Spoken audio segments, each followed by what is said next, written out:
Hi guys, Maria here from Green Planet Cosmetics.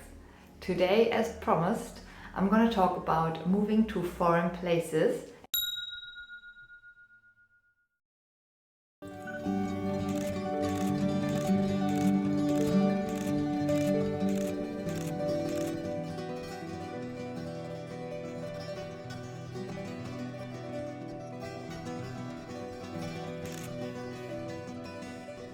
and to start a business there. So for me, I started doing that pretty early on. So I left Germany when I was 19 and ever since I've been on the move.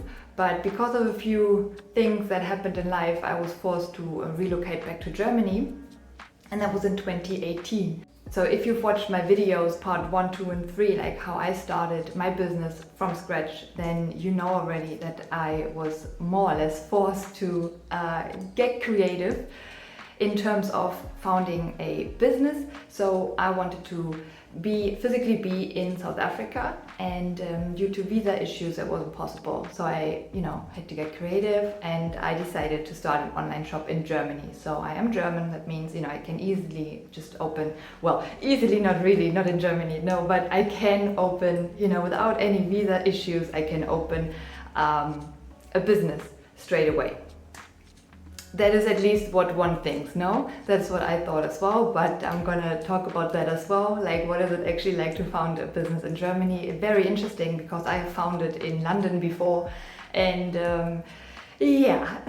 also started a business, like a side business in Cape Town, and coming from these worlds and going to Germany and start a business, that's very, very interesting. However, 2018 I started my business, hoping, to set up my online shop quickly so I can then provide my lawyer and the visa officials with my, contract and say, listen, here I have an online shop in Germany, I have a regular salary, and now I am allowed to stay here, because that was actually a gray zone, and that was easier to get that type of visa than just actually getting a proper work permit for SA. So I was like, okay, cool, let's do that. Shit hit the fan, and it turned out to take longer than expected, way longer actually, and I ended up being in Germany when COVID hit. So that was in 2020, and obviously then I was forced to stay, and I was just focusing on really growing my business. If you are interested, if you wanna hear what that's like, then please check out the videos. I'm gonna link them in the video and also in the description box below.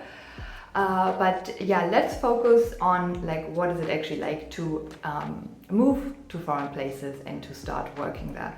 So obviously it depends a lot actually on where you are from, how strong your passport is and how good the relation is to the country you want to go to. So for me in Germany, it's obviously very easy to move around Europe, and I can also, without any visa issues, just go there. Like right now I'm in Spain and I can stay there as long as I want. But what most people don't know, you actually have to register yourself. So I don't know if you are traveling around by car and if you don't really have a business, you can just go whatever, because there is no one stamping anything and checking the dates. So you can do that with the German or with the European passport. But for me, because I wanted to also start the business here, and then you have to be registered. You need to apply for some sort of social security number you get. You will also have to open a local bank account. You will have to register with the tax authorities and stuff like that. Just very normal. And then also a lot of little details depending on the country. Let's just say open a bank account. That's easy, right? It should be, and especially if you've never left the country, and if you are passport holder in your country, then it's easy for you to open a bank account.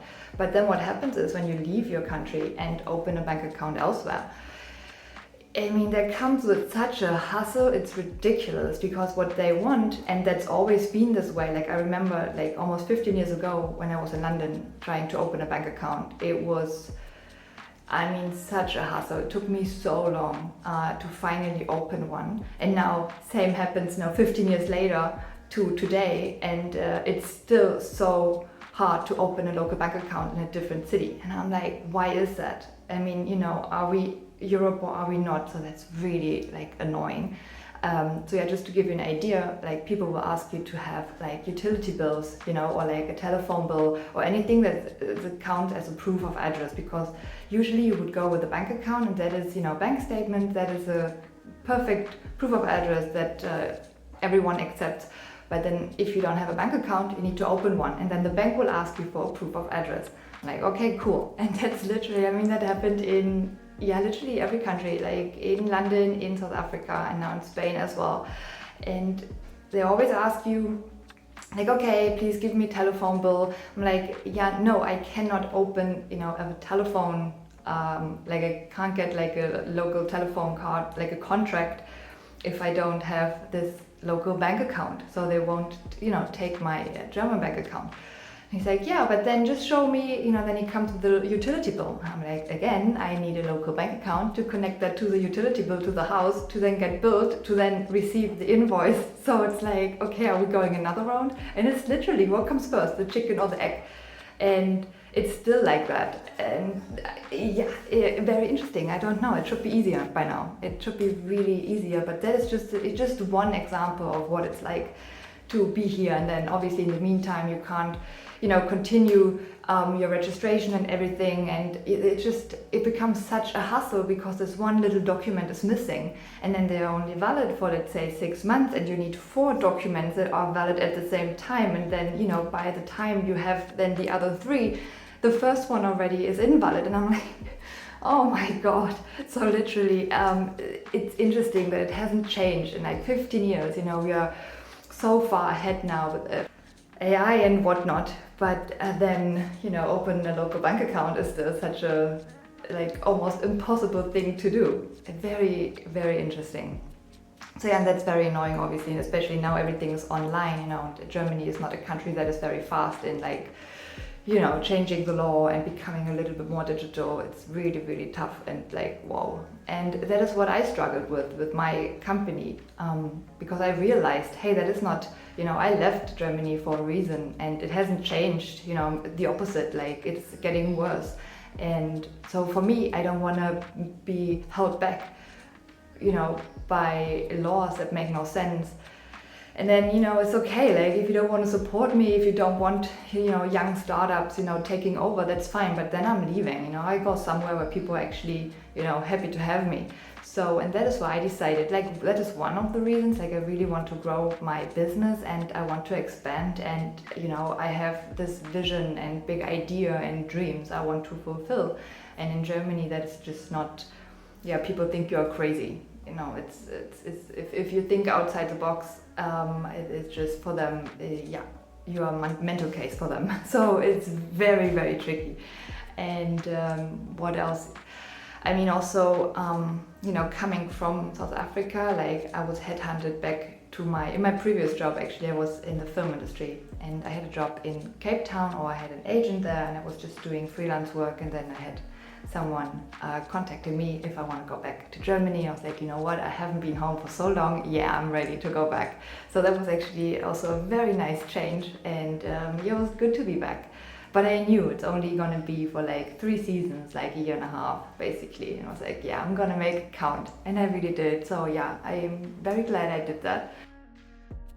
So now coming from South Africa, where I was also like earning money in the local rate, in the local currency, and what I realized over there was that, you know, coming from London or from Germany, it's like I literally spent like 3 weeks just working and hustling for my rent. Like literally, that was the time I needed to get my rent covered, and then I have another week in the month where I can just have to really make sure to have enough clients and jobs coming in to cover everything else. And we are talking like, you know, just the basics, like 3 weeks for the rent, and then you have 1 week to get everything else done. So because I started traveling so early, I was actually able to look at different systems and also to, you know, just observe different ways of living, you know, and what it's like and the different lifestyles people have. And so yeah, that is very interesting, and I am still very glad that I did it, because I only knew the German way, you know, and there you don't have a lot of creative choices. So you are here to work, and you are here to, you know, du musst funktionieren, you have to function, yeah.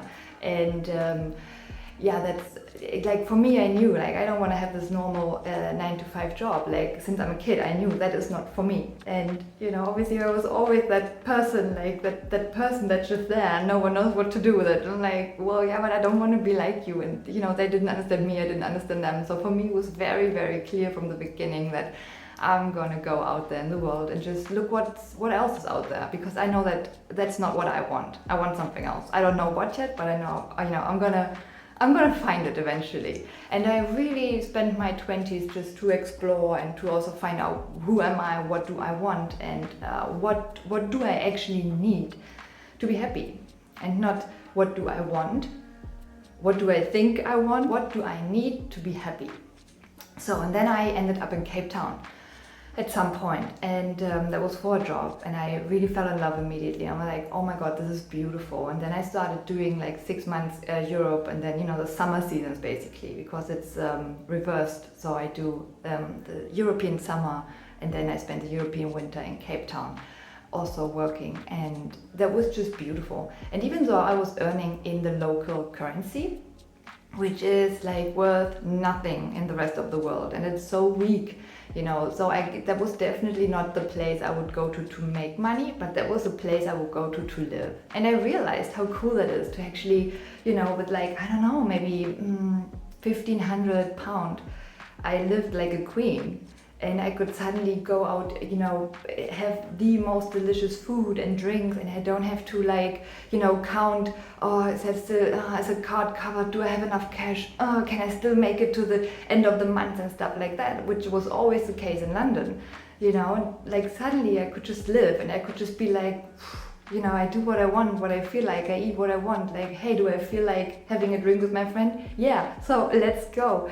And that was beautiful, and just, you know, seeing and really like experiencing that to like understand, hey, so it is actually not the amount of money, no? Because people are like, what do you want to make? How much money do you want to earn?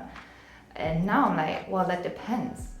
Where am I located at? Like, how much money do I need to, you know, tick the most important boxes for me? And then, you know, I take it from there. So now I see it more as in like units. So, you know, like, as I said earlier, when I have to work like 3 weeks in London to cover the rent, in Cape Town, I covered the rent within 3 days of work. I mean, that is insane. And yes, I can't take that money outside of the country because it's literally worth nothing anymore. But within the country, I was really having a great lifestyle, and just, you know, yeah, I could actually treat myself, because in the film industry, you know, we did like 15, 18 hours. That was normal. And then, you know, I mean, there's not a lot of off time, but at least the time you get, you know, you can actually then really spend the way you like it. And then also in Cape Town, everything I wanted to do was literally for free. Like, I wanted to do, you know, go trail running in the mountains. I wanted to go to the beach, you know, just, yeah, like the nature is incredible, and so many places you can go, and it's totally for free. So, you know, and that made me realize, okay, so if I live in a country that offers me this, you know, type of beauty, like, again, maybe it's not for you, maybe you don't like the beach, maybe you don't want to go jogging in the mountain, then that's obviously not appealing to you. But it was for me, so it ticked my boxes, and I was like, okay, cool. And then, you know, I can make money here. Also in Cape Town, I met a lot of people from America, from all over the place actually, working remotely. And yeah, that was like so interesting to see, you know, because so early on I really experienced so many different lifestyles, and I was like, hey, that's cool. And I explored them, you know. I also tried what's happening, like, what do I like, what's good for me, what's working for me, what is not working for me. And then you kind of see the, you know, pros and cons. And it's never going to be perfect. At least that's like my experience. I've never experienced a country or a job that was like, wow, that is perfect. No, you always have a little bit of, you know, like in Cape Town, for instance, I was so not used to like not being able to walk on the street, on the sidewalk, or at night. In London, I walk across town at like, I don't know, 3 a.m. in the morning, and it's no problem. Or in Berlin, you know, you do that all the time. It's normal to go out. You leave your window open. You know, you drive around with your car open and everything, and you have like your Navi or your phone in your hand, and nothing happens. So I couldn't do that in Cape Town. And So yeah, that is something I thought is going to bother me a lot, but it didn't actually, which is funny because I definitely I thought it would, but no, it didn't. But yeah, or like being able to cycle from A to B, you know, that's so normal in Germany, and yeah, not happening in Cape Town. So you really have to kind of see for yourself, you know, find your place, and then, you know, look at the pros and the cons, and then figure out, hey, like what really works for you. So that's what I did, and I realized that it's the way I see it and what I want from life. You know, I want a nice community, and I definitely need a beach or like some nice river close by, and nature, stunning nature in the backyard if possible. And other than that, just cool people, because I've also realized you can be in the most beautiful place. If you don't have cool people to spend the time with, it doesn't help you. Or also, like after the season, you know, suddenly I had all the money because I had no time to spend it. And then I was like, yeah, but how's that gonna help now? Now I have all the money, and literally I don't know what to spend it for anymore because I have everything that I want. And that also felt so, I don't know, it wasn't very satisfying. I'm like, that's annoying, you know. And then like all the friends, you know, are somewhere, or like at some point, like especially when I was in the film industry, at some point they just don't call anymore because they know you are not there. They know you are working non-stop. So at some point they don't bother to, you know, call anymore. I'm like, okay, no, that sucks. No, that's also not cool. Okay, so too much work is not good, too little work is not good. So, you know, I was just trying to figure out what was working for me.